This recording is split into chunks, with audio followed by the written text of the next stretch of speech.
যদি ভারতীয় high commission Sheikh হাসিনাকে বাংলাদেশে ফিরিয়ে আনার উদ্যোগ না নেয়, যদি পররাষ্ট্র মন্ত্রণালয় সেই উদ্যোগ না নেয়, তাহলে ভারতীয় হাই কমিশন গণ অধিকার পরিষদের পক্ষ থেকে ঘেরাও করা হবে।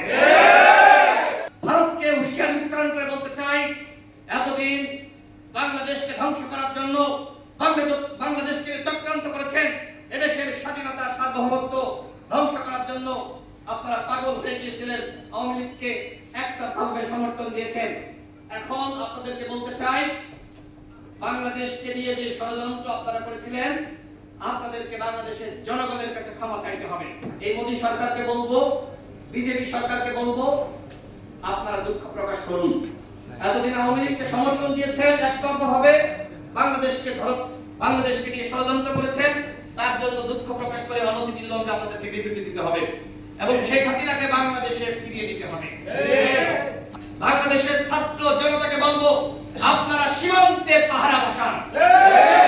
আওয়ামী লীগের একজন মন্ত্রী এমপিকে নেতাকে আমরা পালিয়ে দিতে যেতে দেব না, তারা পালিয়ে যেতে পারবে না। আপনারা পাহারা বসান, সীমান্তে আপনারা পাহারা বসান। বিজেপি যদি ভালোভাবে দায়িত্ব পালন না করে, সেই দায়িত্ব আপনাদেরকে গ্রহণ করতে হবে। আওয়ামী লীগ যে হত্যা করেছে, গুম করেছে, খুন করেছে, গণহত্যা করেছে, এরকম একটি দল বাংলাদেশে তারা সাংগঠনিক কর্মকাণ্ড পরিচালনা করবে, সেটিকে আমরা মেনে নিতে পারি না।